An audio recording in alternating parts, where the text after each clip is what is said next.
Usually, cops expect the killer to be a full-grown adult, but what happens when it's secretly a teenager? You're just arresting me on a charge that's made up. On the 2nd of May 2023, a single stray bullet was found on the floor of the school's cafeteria. Immediately, the school was placed under strict lockdown, and police started to search every single student in the school. They knew how serious this could be, as at any moment, the owner of that bullet could have stepped forward and unleashed deadly havoc on the entire school. However, in a sudden turn of events, a student approaches the police and asks a strange question.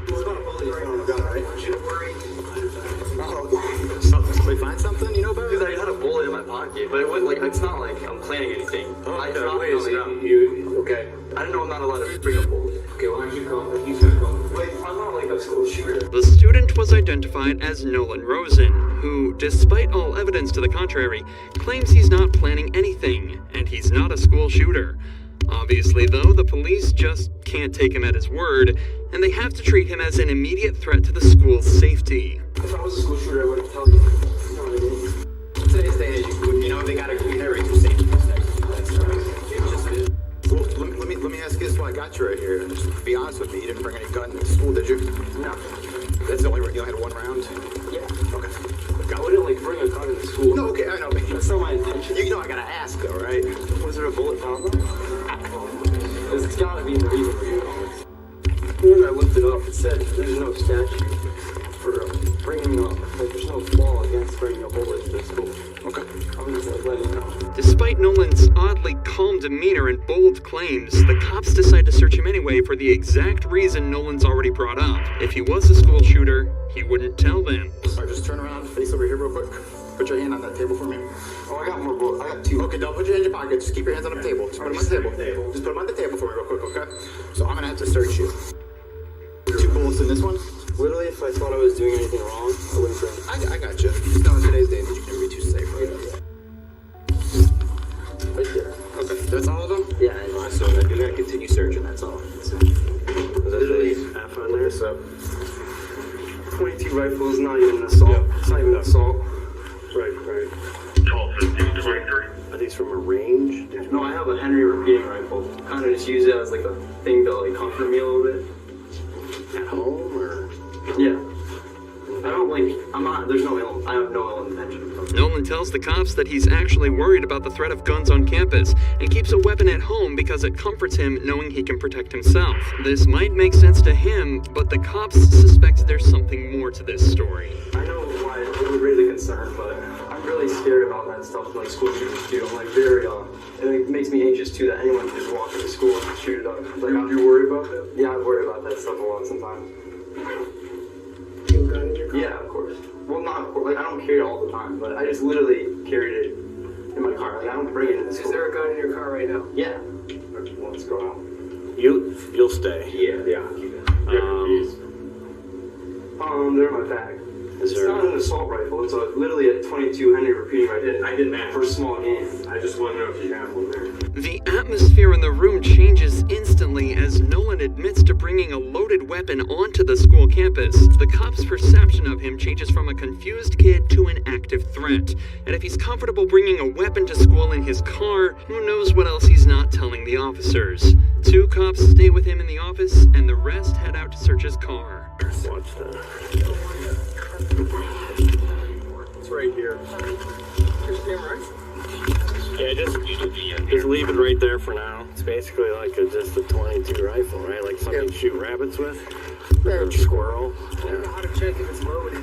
We'll check it. You put it in there, I think. Yeah, I'm wondering if you gotta, like, cock that back to Get inside. this is how you, Yeah. like, rack it. Chamber it. The cops discover the weapon in his car and note down the serial number, but they struggle to determine if the weapon is loaded or not. So instead, they turn their attention to Nolan himself and try to decide what to do with him. He's 18. Yeah, he's 18, so I don't know what I guess the higher ups want to do. They want to take him out of here in cuffs. Absolutely. Yeah. You verified that he's 18. We looked on Yeah, I can triple check, but Is he a senior? he's a junior. 18-year-old junior? Yeah. Those are usually the ones that bring guns. Meanwhile, back in the office, the other cops are trying to get to the bottom of why he'd even bring the weapon in the first place, especially if he wasn't planning on using it at all. I don't bring the rifle because I'm like assuming I'm gonna have to use it. I just bring it because first of all it looks cool, and second of all it's like the comfort thing. Before I brought the gun, I'm pretty sure I was allowed to bring it. Like I don't think there was anything saying I'm not allowed to bring it. Okay, I got you. But I know it's like Are you a senior? in the modern age. This is bad. Are you a senior? No, junior. Junior, okay. How old are you? 17. Gotcha. 13, sorry. This is an issue that will come up a lot throughout the rest of this case. Nolan fully believes that there is no law stopping him from bringing a firearm onto school property. But this is, of course, fundamentally incorrect. Ohio Revised Code Section 2923.122 explicitly states that no person is allowed to bring or attempt to bring a deadly weapon into a school safety zone. In fact, it even bans the possession of objects that look like weapons, as they may incite panic, just as Nolan has today. Bear this in mind as the investigation continues. I just see a lot of videos where having the gun prevents like altercations. Like online videos Yeah, and stuff there'll be like a different that. outcome and stuff. Like there's one guy who was like 200 pounds bigger than this guy, and he comes up to his car and he's like, "I want to fight you." It looks like he's about to rip him out of his car, and the guy just pulls out a gun and the guy turns around and walks the other way. It's like that's all it is. He didn't even like do anything just because he saw the gun. You know, it's just like can't think it's over. So that could be a case, but another thing, so I'm a subject control instructor, so I teach all the police officers basically how to fight like martial arts and stuff like that. You've heard of this 21-foot rule, right? If somebody has a knife within 21 feet of you, they're more dangerous than the guy with the gun because they can clear that distance quickly. Oh wow. But everything. Come with me. Unfortunately for Nolan, though, it's time for him to face reality. He brought a gun to school, and despite him claiming there was no ill will and that he had no idea there was a policy against it, the cops and school officials have already made their decision. Well, surely you can imagine having a gun on school property is a major issue. So I am suspending you for 10 days with a recommendation for expulsion. And since you are also on a 504 plan, somebody from the special education department will be reaching out to you because we're going to have to hold what's called a manifestation determination meeting.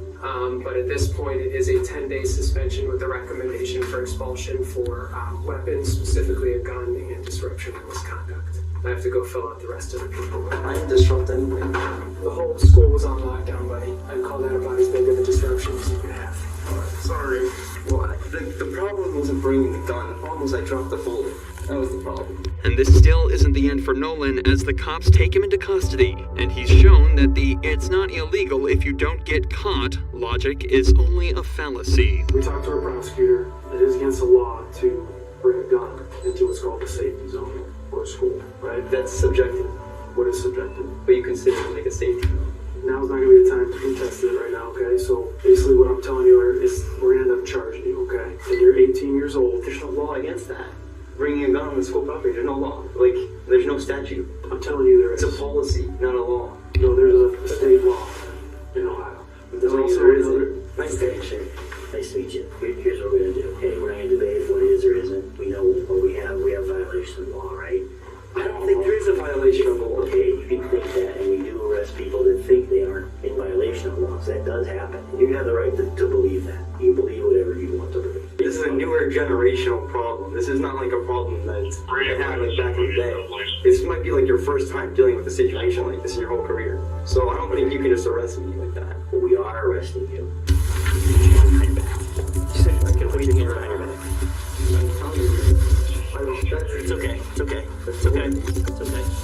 We're okay. Go ahead. Nolan was arrested and charged with improperly handling firearms, possession of a deadly weapon in a school zone, and inducing panic.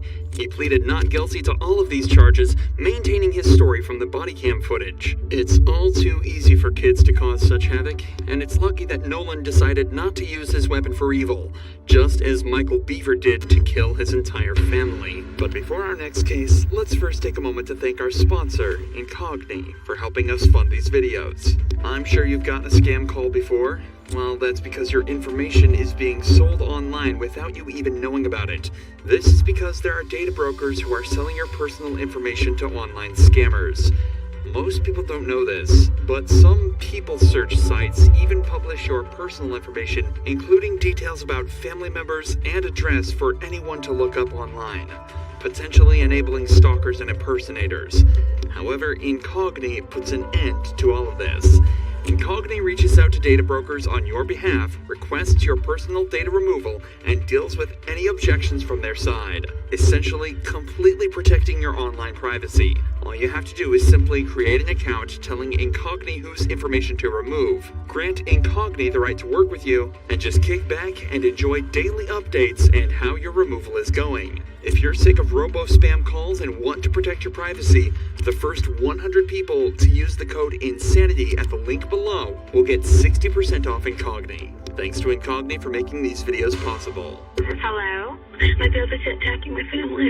Your dad is attacking your family? No, my dad.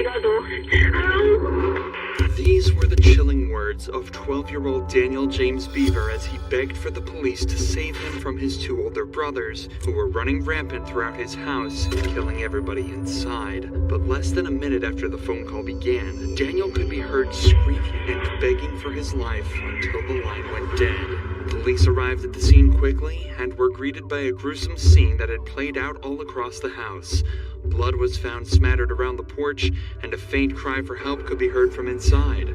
The plea came from 13-year-old Crystal Beaver, but everybody else in the house, except for 2-year-old Autumn, was dead. One of these surviving Bevered children, a 13-year-old girl, saying her brothers were fascinated by mass killings for at least a year. Police heard commotion near the back door of the property and discovered perpetrators Robert and Michael Beaver covered in blood and smiling as if they were proud of what they had done. Robert was laughing and told police that killing more than one person had turned him into a god. Unfortunately, Robert's interrogation tape was never released to the public, but 15-year-old Michael's is fully available and gives us some insight into what drove these boys to commit such a brutal crime. I was hoping maybe you could kind of just go back at the beginning when all this started and kind of tell me what happened. A couple months ago, he started talking about rampage and stuff like that. Okay. I didn't take it seriously at first, but then he started buying like body armor and stuff. Where did he buy body armor from? eBay and Amazon. Robert's room was found filled with weapons and body armor, including machetes, hunting knives, and daggers. Apparently, they'd been collecting all of this for months, but when their sister Crystal told their mother about it, she simply passed it off as normal, saying that boys will be boys, and there's nothing to worry about. She couldn't have been more wrong. The guns, where did he start buying guns from? He bought them online. I think the website's like Bud's Gun Shop, Amazon. He bought 2 bombs, he bought 41, and a shotgun. I forget, it's like a absolute thing. Then he bought 250 shotgun rounds on eBay. And then I think he bought close to 1,000 rounds for the Glocks. Wow, okay. Where was he supposed to pick those? By the ammunition, it was being shipped to the house. Knives and machetes were one thing, but guns and over 1,000 rounds of ammunition are a completely different matter. So once they'd ordered it to their house, they knew that their parents couldn't be home when it arrived. But what did they even need all of these weapons for? It doesn't take 1,000 bullets to kill 5 people. Well, it turns out that the brothers had a much, much bigger plan. Tell me more about making plans and what you guys talked about. Making plans, we all plotted every night. Why did he want to do it? Because he just, he says he hates everyone. He thinks society is pointless. So he wanted to, beat, the amount of other famous people like Columbine and James E. Combs. So did you guys have a goal? Did you have a number? He just wanted, I think he wanted to kill 50. Okay. The two boys stayed up late most nights talking and scheming, and once they realized they were both separately interested in murder, the die was cast, and from their perspective, there was no turning back. The boys had grown a bond throughout their lives due to their living conditions. Their parents, April and David Beaver, were somewhat abusive to their children. They were homeschooled and even told not to interact with children outside of their own family. This left them alone with their own thoughts a lot of the time, and their only perspective of the outside world was the one that they'd formed in their own minds. This is how they developed such a negative outlook on society, and what drove them to form the next part of their plan. You picked a date, you said. Yeah, which was yesterday. Yesterday night was the date. How did you pick the date? They were holding up with packages and stuff that we have, because he got all the ammunition. He didn't want them to see that. So we wanted to deliver him at the house first. Okay. And then wait for all the packages show up over the weekend. They would take the Yukon and we'd get our state with the guns. So, their plan was set. Michael even said their idea was to cut up and dismember the bodies of their family and hide them in bins while they camped out waiting for the guns to arrive.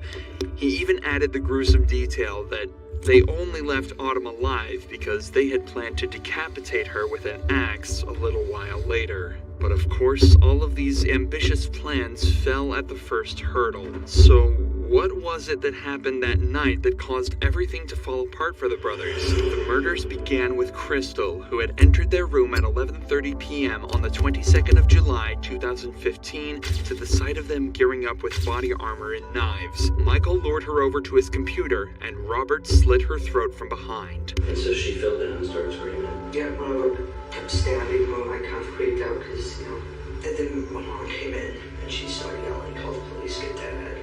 And then he came over and started attacking her. So he stabbed your mom with the same knife? Yep. And where did he stab her? I think in the neck too. At this point, Crystal had managed to get up and stumble out of the door in an effort to escape, but Michael quickly followed her and dragged her back inside. She's still alive? Yeah, she was still screaming. And then that's about the time Dad came down.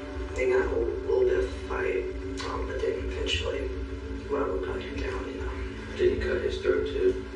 The three eldest members of the family were now well and truly out of action. With their parents dead and Crystal's throat slit, bleeding out on the porch, they just left their four younger siblings, the people they thought would give them the least problems. This is also where we rejoin the story from earlier, and Daniel is on the phone with police hitting in his room. He stayed on the phone with the police. I grabbed the phone, which is my phone, kept my phone. And then I ran into the kitchen and I smashed the underground. Which was your phone? Yeah, it was my phone. And you don't have a cell phone anymore. Shortly after, Daniel too was stabbed 21 times in the back, shoulder, and chest. The final two victims were hidden in locked rooms, but Michael managed to convince them that Robert was attacking him too. This lured them out, and the brothers finished their attack by once more stabbing 6-year-old Christopher and 5-year-old Victoria to death. Throughout this interview, though, Michael has been placing a huge amount of blame on Robert, even at points saying that he was just standing there, letting Robert do all the work, and that he was only part of this in the first place because he knew Robert was going to do this anyway, and he wanted to be on his good side. I didn't kill anyone. I couldn't do it, so I was going to let him, kill everyone. Yeah, but you stabbed somebody in the neck. I mean, I just kind of... How do you feel about what you've done now? I didn't like it. I mean, how do you feel about your mother? You watched her get stabbed, you cut her throat yourself, and you watched her bleed all over the place and scream. How does that make you feel? Think about it. Unfortunately, though, in his interview, Robert had absolutely no concerns telling the whole truth and nothing but the truth, eventually cluing the cops in that Michael may have had a larger part than he originally let on. The guys that are interviewing Robert kind of gave me a quick version of what he's saying that you did. Yeah. And you haven't told me everything. Okay. So I know you're not being completely honest. I'm just one of hundreds of people that are going to look at this thing. We got the state police coming in, and every single stab wound that you inflicted, we're going to know about. Everybody's been stabbed, and you both had knives, and we know you both stabbed everybody. So you guys are kind of at the same level. Who's going to be honest and make this right? And who's a liar? Okay, which one do you want to be? As is often the case, this simple rhetoric was all the cops needed to use to get Michael to open up and finally confess to being as big a part of the murders as Robert was. Michael admitted to slitting the throats of Crystal and his mother, as well as stabbing Christopher to death. And as usual, one confession led to another, and we gained even deeper insight into the minds of these twisted teens. You only stabbed your family because they were in the way towards the bigger plan? They were in the way and higher count. This higher count, I'm confused. Is this a game? It's kind of become famous kind of game. It now fully comes to light that the murders truly weren't personal to any extent, and that the entire reason for this slaughter, and any that would follow, was just for recognition and fame. This became even more obvious when searches of the home revealed rolling surveillance cameras and storage drives with all of their plans saved to them. Robert later revealed that they planned to make 2 videos, one to taunt the police with, and another to post online. The rest of Michael's interview footage consists of him writing a statement that unfortunately was never publicized. But whatever it was that he wrote must have been pretty messed up, as the detective watching over him couldn't even finish reading it and reacted like this. Of course, at trial, neither of the boys stood much of a chance, yet Michael attempted to plead not guilty on the grounds of insanity. However, it didn't go so well for either of them, and they were both given 5 life sentences without the possibility of parole. The surviving children, Crystal and Autumn, were adopted by the same couple. However, things are totally different for Courtney Clenny, who didn't only kill her boyfriend, but thought she could get away with calling the police on herself. All of a sudden, this is all happening. What's his name? Christian Tobecha from Open. Christian? Please, I'm scared of him. On the 3rd of April 2022, Miami police received a terrifying phone call. Can't get my arm. I can't feel my arm. My boyfriend is down. Ma'am, what is the address? 8133 Northeast 7 times. Baby, I'm so sorry. 27-year-old Christian Toby Obumseli was bleeding out in his girlfriend's lap with a brutal wound to the chest. When police arrived, pools of blood were found all over the apartment, and Toby was barely clinging to life. OnlyFans model Courtney Clenny had met Toby back in 2020. The two seemed to be deeply in love, but behind closed doors, things were completely different. The couple were known to have violent fights, and the police were even called multiple times to their apartment. But their biggest argument would take place in April of 2022 and result in Toby bleeding out and begging for his life. Courtney told police she had nothing to do with it, but police thought differently. So she was brought in for questioning, and a 5-hour-long interrogation began. My apologies for being absolutely covered in blood. Listen, you don't have to apologize, okay? I completely understand. Alright? Things happen, and you can't control it. Okay? How long have you guys been together? About 2 years. About 2 A year years. and a half to 2 years, yeah. Okay. Is he okay? He's still at the hospital. They're still, I know. monitoring him and talking to him. So we're waiting. Oh my god, so he didn't even have to have surgery. Well, I don't know. They're still doing X-rays and stuff like that. So I don't know yet. I'm waiting to hear a response. That's all I have to know. Thank God. The detectives tell Courtney that Toby is in the hospital, but alive. Detectives are usually unaware of how a suspect will react to certain information, so it's often safest to open by easing any worries they may have and talking in a non-accusatory manner. This makes the suspect feel more relaxed and more likely to open up. We just got back together. I had broken up with him, and then he came back the last 2 nights, and then started to an argument, and I ended up getting scared, and I think that I overreacted, or not overreacted necessarily, but reacted, and I just didn't know exactly what might happen. Do you guys work here in Miami, or do you guys have your own business? I do social media, so I'm an influencer, I guess is what we'll call it, yes, I'm an influencer. What do you focus on, like Instagram or social media? Instagram, and what is it that he does? Stocks and crypto. Stocks and crypto. He just has stocks and goes to crypto. We were gonna move into a house. So, have an apartment, and then we were like, maybe just move here for a year. And then once we got here, we were like, no, this is dope. Yeah. So, we have the dog picked out. It's golden retriever. We're gonna name Mellow. So we're gonna get a house. We're gonna have a backyard. Because I have 2 dogs, and then we're gonna have 3. So we're planning on staying here for a while. Sorry. Once again, you don't have to apologize. The detectives can tell Courtney is in a vulnerable state, but at the end of the day, they're there to solve a crime.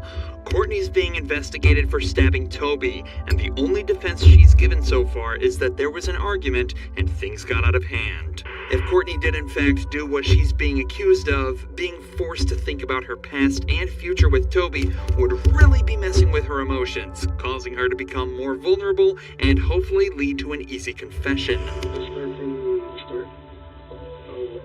You guys are supposed to take out your dogs to the park, right? And then what happens after that? Like I said, a little bit blur. I was doing laundry and tried to call my mom. She didn't answer the first time. And then he left. I guess he went to go bike over there. That's just what he said. I don't know if he walked or biked, but he told me I seen a biker. Yeah. And then he came back with a Subway sandwich, and I said something about like, oh, are you gonna like reshare your location with me? Like, did you unshare it? And he said, yeah, I unshared it. And I was like, oh, when did you do that? And he goes, the other day, like when you were done with me. And I was like, okay, well, fair enough. Like, reshare it. And then he told me, I mean, it kind of like turned into like a little like argument or something. And then he told me to reshare mine, and I was like, okay, yeah, I will. And then I didn't do it immediately. He asked me about it again. And I don't know what I was thinking, but it just said something about, well, what if I'm somewhere you don't want me to be? Which I wouldn't have been. I love him.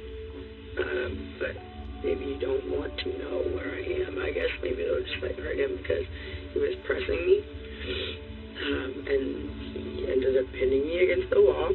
I mean, I said like choking me on the floor. It's just like, here, look at my neck. And I was like, no, I mean, I'm not saying like choking you like, you know, whatever.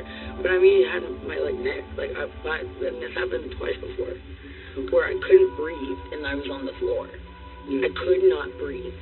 And I don't think that he was trying to kill me, but I was scared. And all 3 times I have been scared. I'm on the floor. And have you been? Get my mom on the phone. So this happened like over by the door, and somehow it was like over in like living room. He was standing by the couch, kissing for the kitchen. I was in the kitchen, and then he just like I could see like all the whites in his eyes, and he was like coming at me, and so I grabbed one of these knives. My mom got me for Christmas. I grabbed one of them, and I was like, I swear to God. I swear to God, it was just like, I mean, grab and be like, don't come anywhere closer to me. Because, earlier, there was happened 2 other times I couldn't breathe. I'm sorry. I couldn't breathe. And it's very scary. And I just think, like, just like that kind of thing where I was saying, like, do you know if he's okay? If he's choking me and he's angry enough, he might this is different, I think. But if he's like choking me or like pinning me or something and I can't breathe, he might go too long. So I grab my knife and I said, don't come anywhere closer to me. I had absolutely no intention of using it.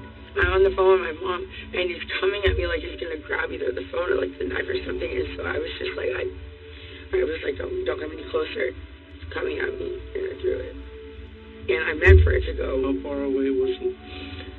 Well, I was by my fridge, and he was like by the edge of one of the chairs of the sofa. Like comparing to what 10 feet. I'm trying to think in my head. To recap, Courtney says that an argument started when the pair had both stopped sharing their phone locations that resulted in him pinning her against the floor and her retaliating by throwing a kitchen knife across the room, piercing him in the chest. Courtney also clearly states that her attack was in self-defense and specifically involved her throwing a knife 10 feet across the apartment that landed perfectly in his chest, causing him to bleed out and fear for his life. So then, you were by the fridge and he was by the couch? Yes, I was in front of the fridge. He was by the couch. And then behind my island. And then what kind of movements did he make that he, at the moment? He was running at me. Running?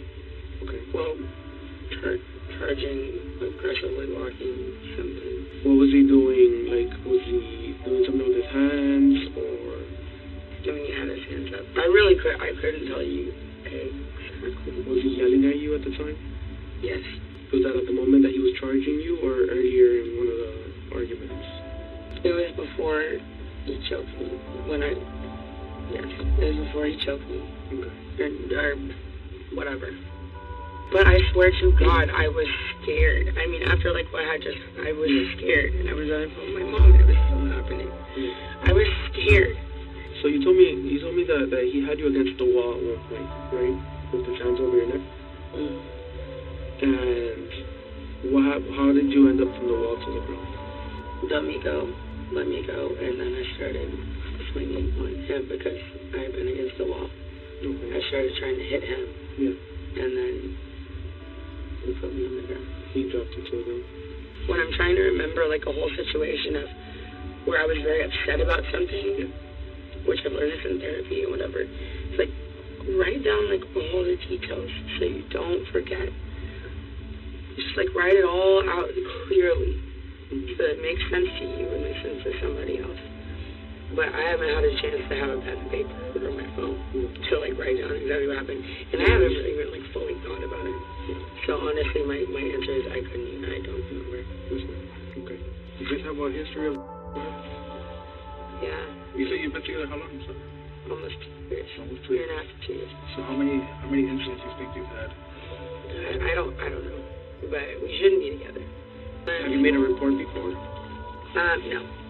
You've never made a report?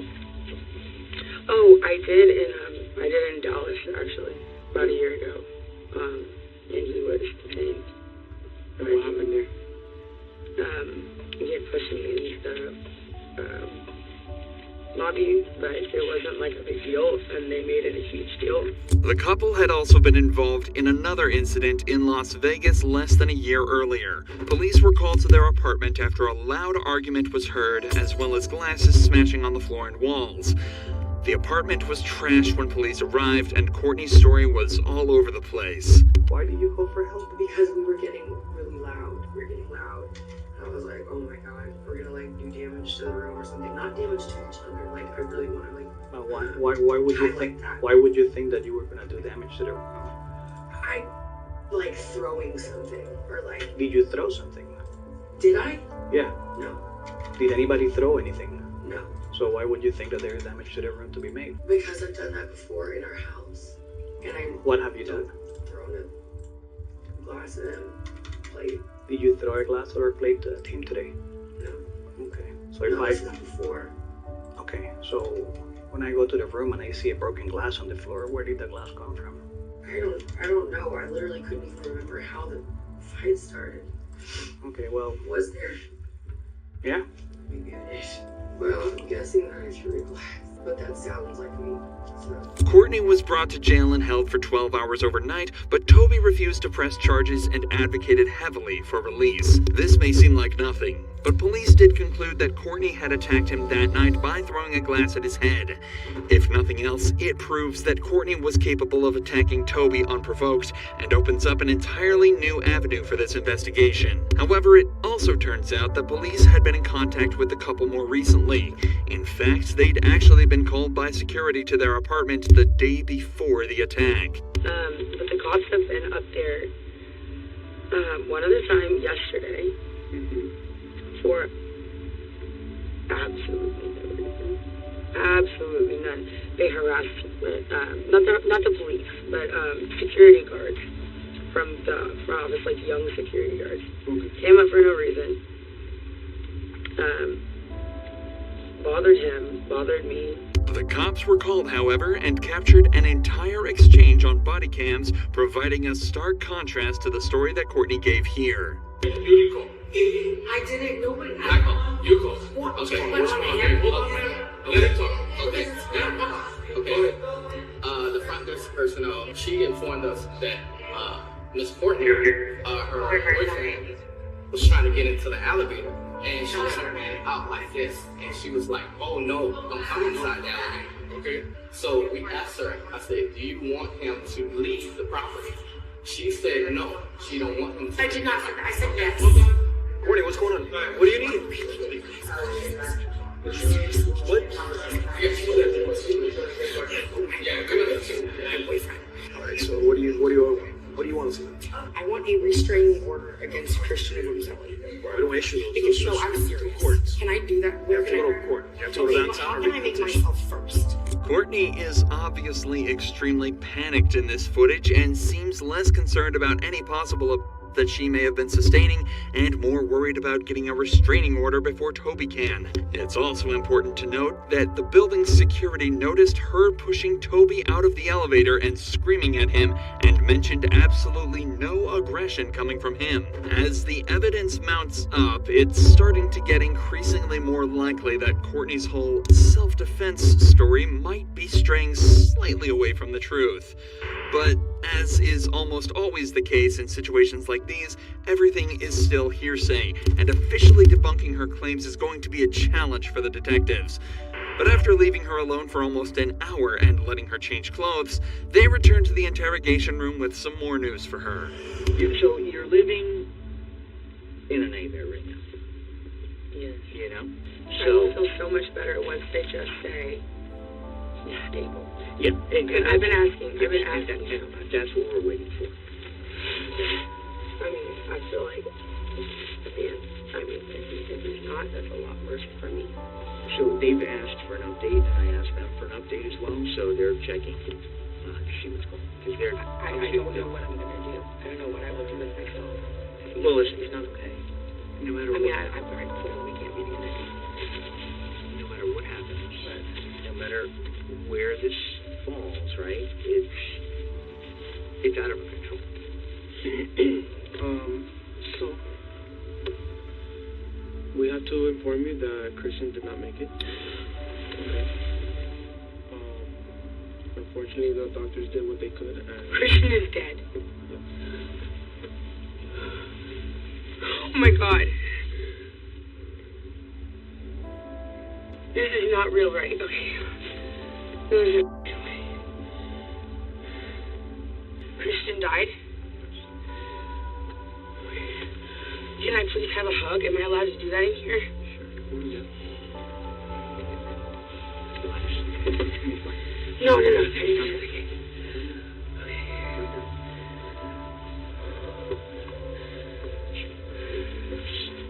I need to hug my mom. I cannot be left alone in like a room by myself after this. No, that's not true. That's not real, right? Christian is dead. Yes. Yeah, I know. The last thing he ate was Subway.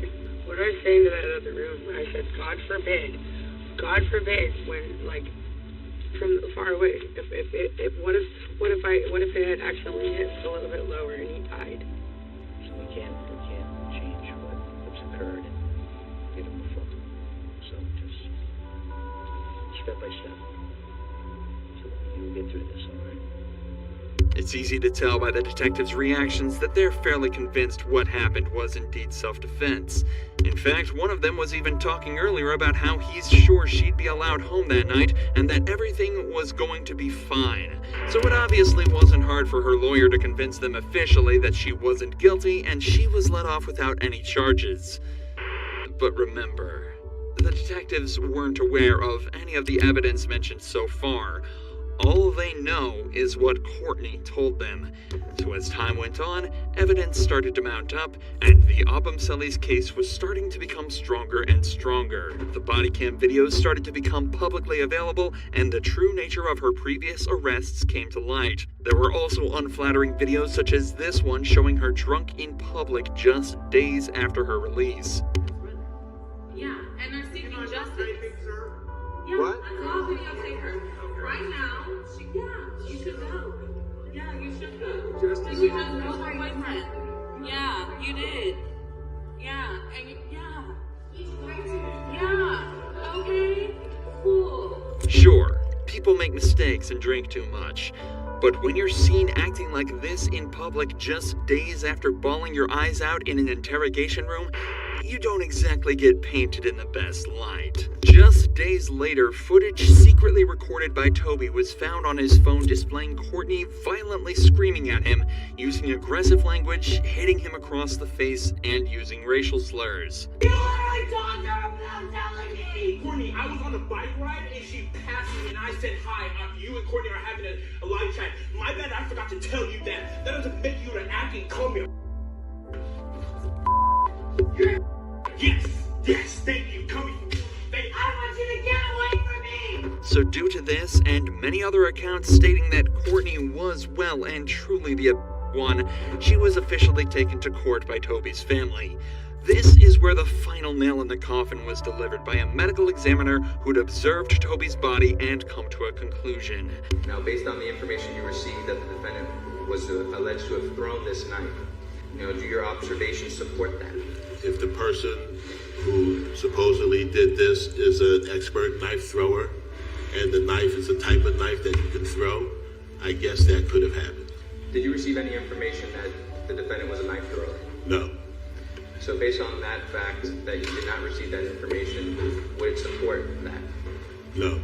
And what would you expect to see a knife do if someone just flung it at somebody? It would just hit the body and bounce off. Now, as a result of this case, did you come to a cause, or did you make a determination as to the cause and manner of death? Yes. Could you please explain those to the court? The cause of death was stab wound of right subclavian artery. The manner of death was homicide. As of April 2023, Courtney is currently awaiting what's become one of the most anticipated trials in modern history. She faces life in prison on account of second-degree murder with all of the evidence stacked against her. It's not looking good for her as we prepare to see if she'll be spending the rest of her life behind bars.